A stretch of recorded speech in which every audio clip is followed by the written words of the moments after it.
Hey guys, what is up? It is Joker here, bringing you my Black Ops 2 report card, part 2.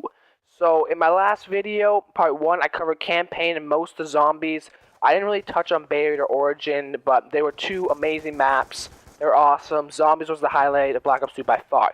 But I really just want to get into multiplayer. But before I do that, I want to say two things. One, on the gameplay, nothing special. SMR on Raid.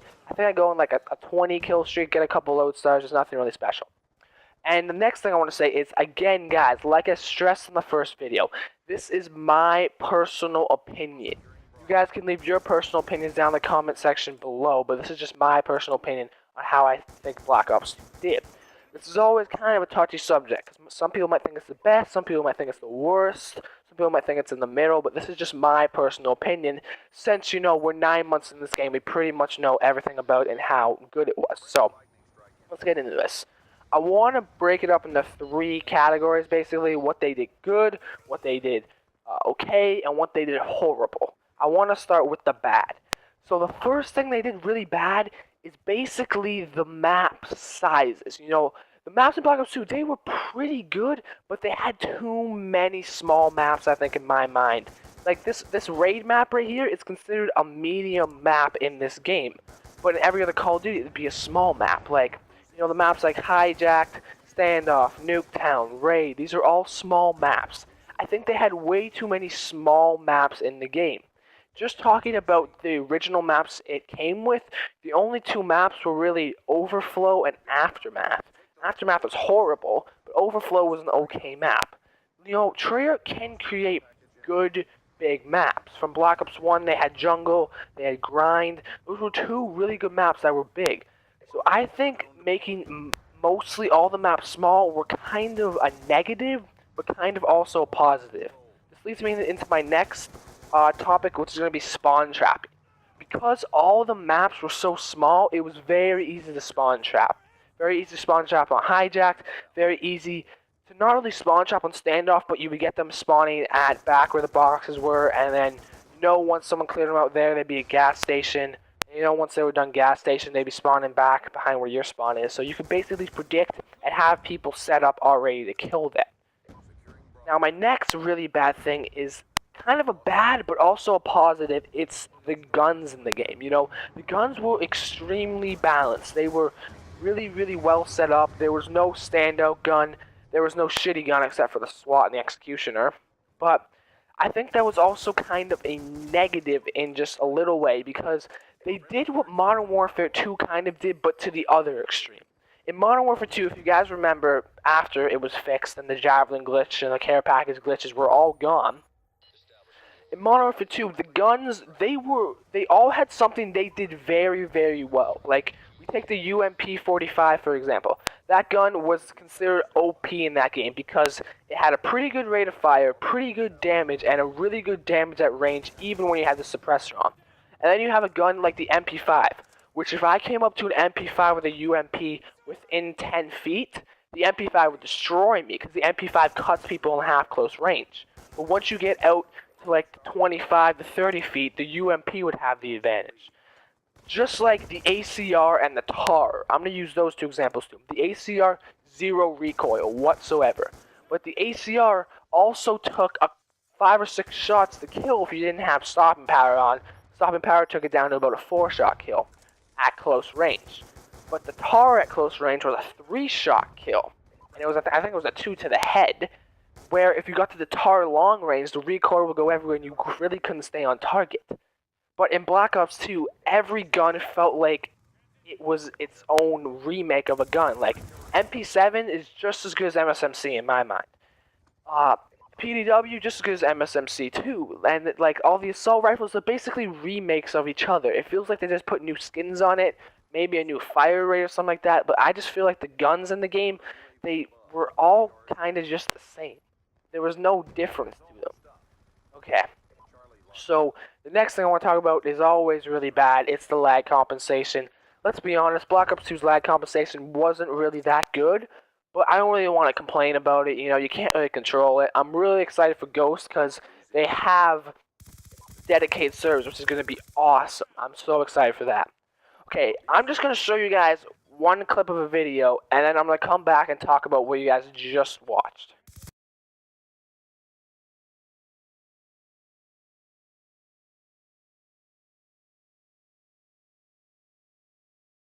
Okay, what you guys just watched there was me shoot through the bus on Nuketown with a regular Vector. Now, I know they wanted to make this game kind of realistic, but seriously, like, this is to the extreme of shooting through stuff. I'm not sure about you guys, but this is the thing that made me most mad about this game, is that you can shoot through stuff like it's butter. You don't need FMJ, you don't need anything. You can just shoot through it like it's butter.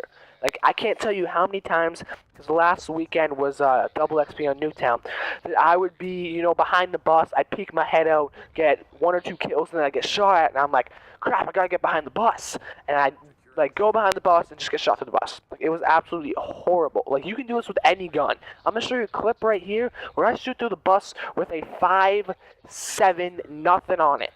Nothing at all on it.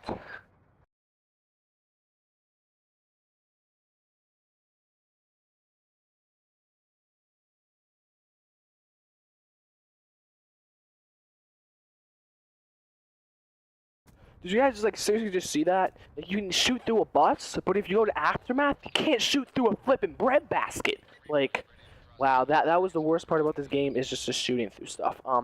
Guys, the reason there was no audio on that is because I lost the audio files for those, but there's really nothing. I didn't think you guys cared about audio on that, but okay, so let's get into some of the medium stuff now. So, oh guys, by the way, here it glitched out. No idea what happened with theater mode. This didn't happen.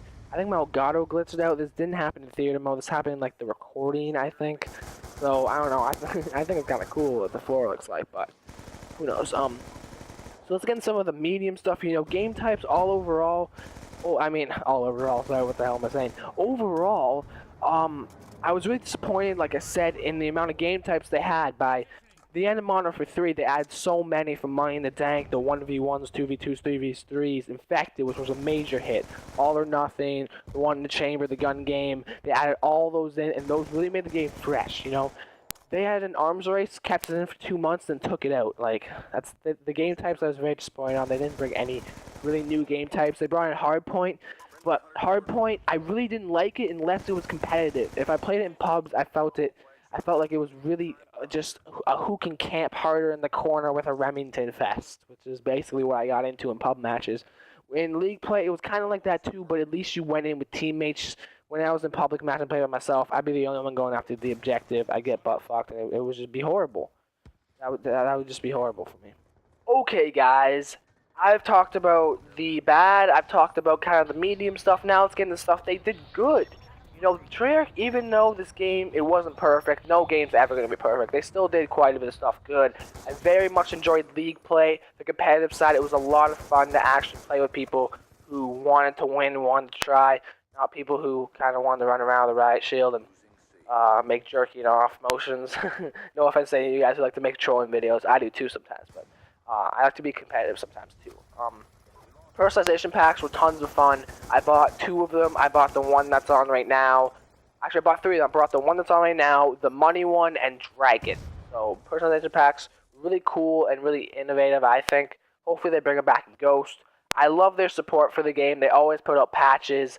Even though the game, it got really hacked at the time. It got really hacked. There were tons of hacking videos and people trying to expose them. So their support was good, but I don't think they did enough job of kind of making the game safe to be unhackable. That was basically it. That was one thing they did good. I love their esports. All the Call of Duty championships was so much fun to watch. One thing I want to say though that makes me extremely angry is the joining session in progress canceling. Like, seriously, every other Call of Duty has had the cancel. Like, I've been sitting there for a minute as it's trying to join session, I can't cancel it. That is one of the things that made me really pissed off too.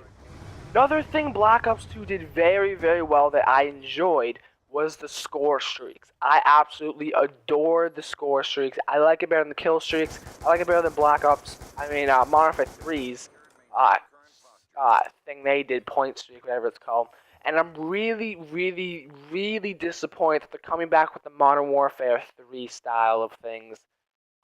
I really, really enjoyed that you got points for doing everything, for capturing, for assists, for capture kills, especially capture kills, because I get in the flag, get like four kills with the capture. Oh, got that V set up in there. I want to keep talking this for like another minute, and then so that's why I put in this M27's swarm gameplay. It's nothing special, but you know, overall, I enjoy Black Ops 2. I enjoy playing it. Right now in its life cycle, do I play it still every day like I might have did for Modern Warfare 3 and Black Ops 1? No. That also could be because this is my like fourth Call of Duty, so it's getting kind of dry. I'm getting really excited for Grand Theft Auto. I'm getting really excited for Ghost and the next gen consoles. I will be getting the Xbox One, and that's basically all I want to say in this video. So I'm gonna put some music for the last about 2 minutes of this gameplay is really quick team deathmatch. I hope you guys enjoyed the video. Don't forget to rate, comment, and subscribe, and I'll see you guys next time.